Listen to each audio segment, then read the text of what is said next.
Hello everyone, welcome back to my channel. So this video marks the end of the week number 54 in this Road to 100k realized return challenge, and this has been a positive week.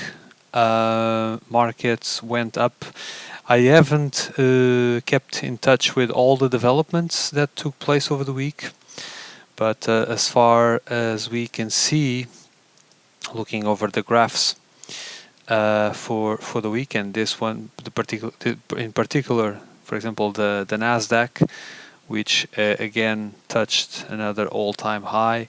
This was, of course, with some ups and downs. Still, it finished at the all-time high for the week. The same for the SPY as well, and the IWM, which is at the moment, which is the one most relevant to us.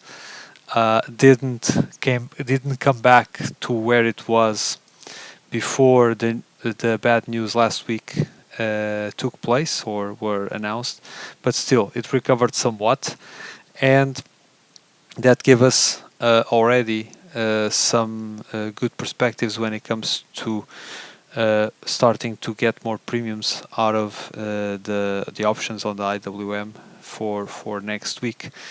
As I mentioned at the beginning of this video and on last week wrap-up video, we knew going in that this week was going to be a drier one. It was going to be a lot less productive, and rightly so. We managed to collect only in premiums, and keep in mind we are just considering the closed positions, all right, not the outstanding ones, the ones that are still open, but we managed just to collect around $333.47.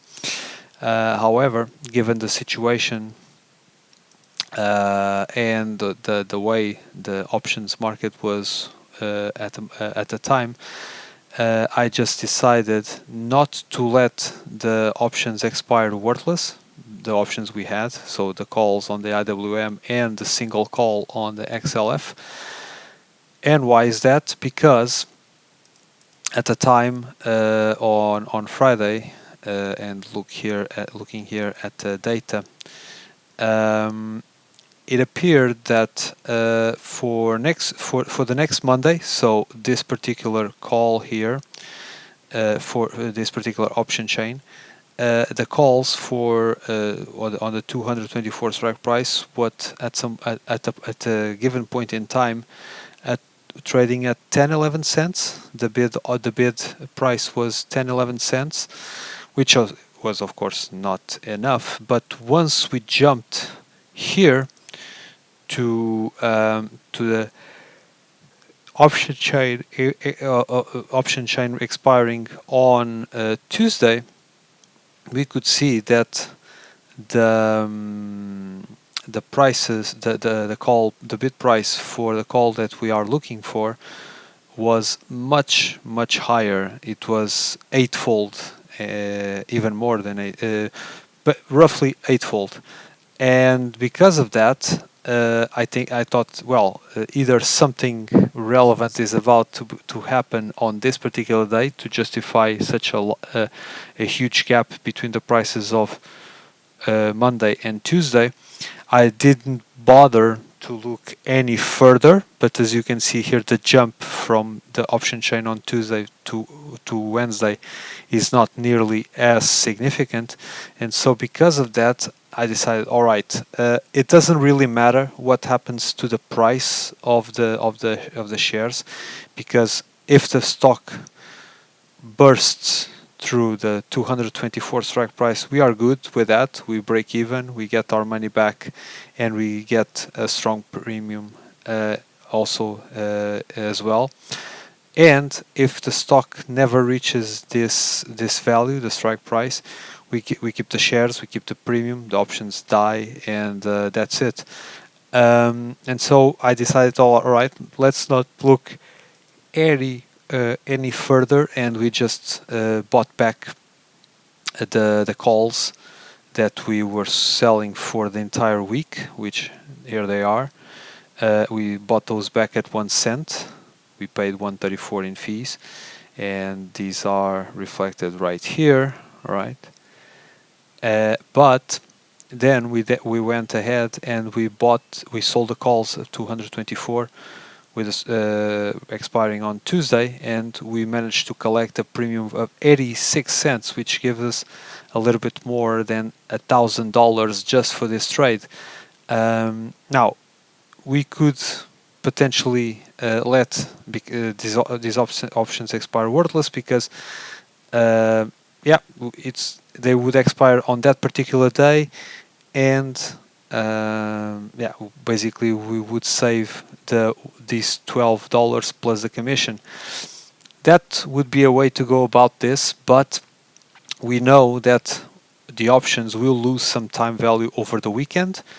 The price on the opening, the time value on the opening of Monday is never the same as on Friday at the end of the trading day. There's always some time value lost, and so we are not sure what's going to happen to the price of the shares on Monday when the market opens again. And we all that we know, the only thing that we are assured of is that some time value will be lost. And so I decided to go ahead. This is just 1 cent per share, and we just went ahead and bought and sold 12 contracts, call contracts with the same strike price, and we collected this very good premium just for 3 days. Of course, counting the weekend, it will bring down a little bit our annualized profit, but still, it doesn't. Either getting the same. What really matters is really the amount of money that we collect while keeping a good profitability.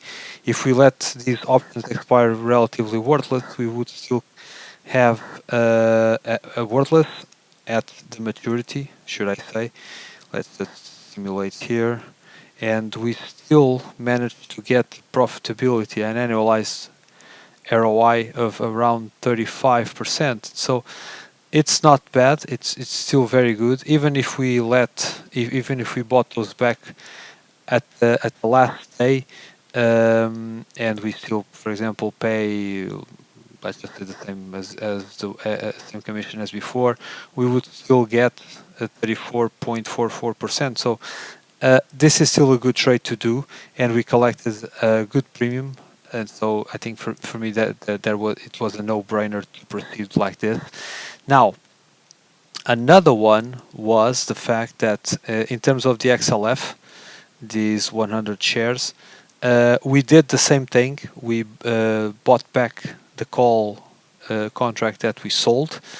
And why is that? Because at the time, the option was already worthless, but almost. It was trading at 1 cent, even though it was trading at 51.70 something, which is kind of strange because a mild swing would bring it back into the money. But apparently the market was basically not believing it would do so, and so that's why the option was already pretty much worthless. Probably because, of course, given the volatility that it has historically, yeah, the market believed it would never get to the 52 strike price. But still, we managed to collect probably the same premium as it is in here at the moment. Let me just check. Yeah, we managed to buy back at 1 cent, and we sold another one at 35.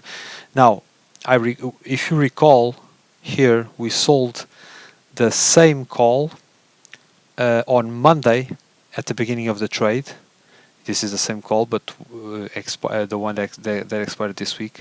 We collected 30 cents on Monday when the market opened, and if we look back at the chart here, let's see, and so yes, here it is. And so if you recall, the price was somewhere around here at around the 71.70, something like that.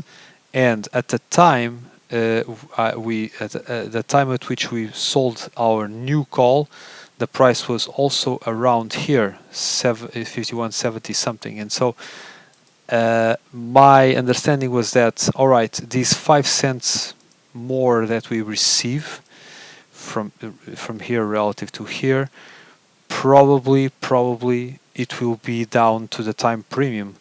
And so the difference is down to the time premium. And because of that, I decided, all right, this is just one call. It will be quite cheap to get it back. And so basically we went ahead and we bought it back. We paid 57 cents in fees, so the entire cost was 157, and so we collected another 35 when we sold another call, the same thing for the next week. Because my understanding is that, all right, if we let the weekend pass, probably we'll get 33, 32, 31, or probably even 30. Let's go ahead and make the trade right now. It doesn't really matter what happens, because if we sell at this price, we get a $50 profit, because if we recall, our cost basis is 51.50, and if the price never reaches 52 at maturity, we still keep the shares and we collect the premium. We keep the premium. Now, there was a possibility at this time here that we bought back this one and we would sell the call expiring at the same price but at the 51.50. But I decided not to do it, mainly because the call over this trading day, which was on Friday, the trading day on Friday started here and ended in here. The call was trading at parity. What does that mean?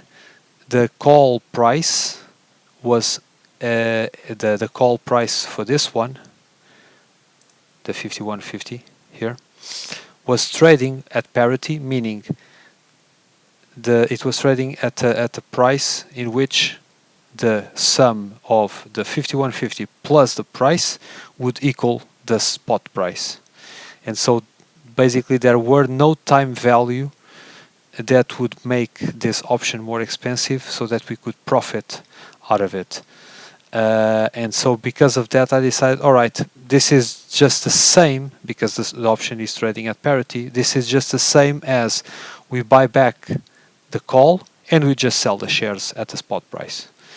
It's just the same. And so we would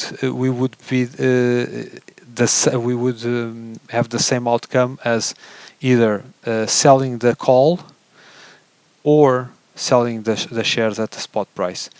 So I decided, all right, the stock is over 51.50, so let's wait for another week. We still collect some good premium, and we have the possibility of having a $50 profit at the end of the next week if the shares go through the $52 strike price, which can always happen given the fact that if you see here and looking at well, let's just look at the 1 week chart. The stock went for a brief time period above 52, and also in the previous week it was trading at around 52, 53, even 53.5. So it's perfectly possible that it comes back to these numbers. And so I decided, all right, let's just not sell it at parity. Let's not either sell the call for 51.50 at parity, or let's not sell the shares at the spot price, because it's possible that the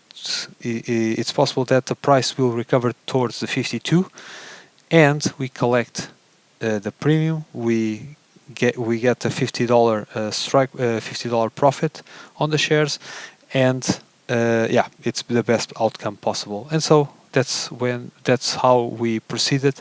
Now let's see what's going to happen next week. I think it's going to be another earnings week, and a strong earnings week. I haven't seen the calendar, but yeah, for the time being, I think this is the most important thing. We keep collecting strong premiums. I'm sure it's going to be, unless something unexpected happens, it's going to be a stronger week than this one, more in attune to to the other weeks before this one, which we were collecting 1,000 and even more than $2,000 per week in premiums. And so let's see. I think I'm fairly optimistic about what's going to happen. But for the time being, this is all. Feel free to leave your comments in the comment section down below. I'm also available on LinkedIn in case you need to ask me any questions. And of course, feel free to like the video and subscribe to the channel. And we will reconvene. I'll do the best I can to post the video to start the week on Monday. If not, I will do so for sure on Tuesday morning. And yeah, I'll see you there.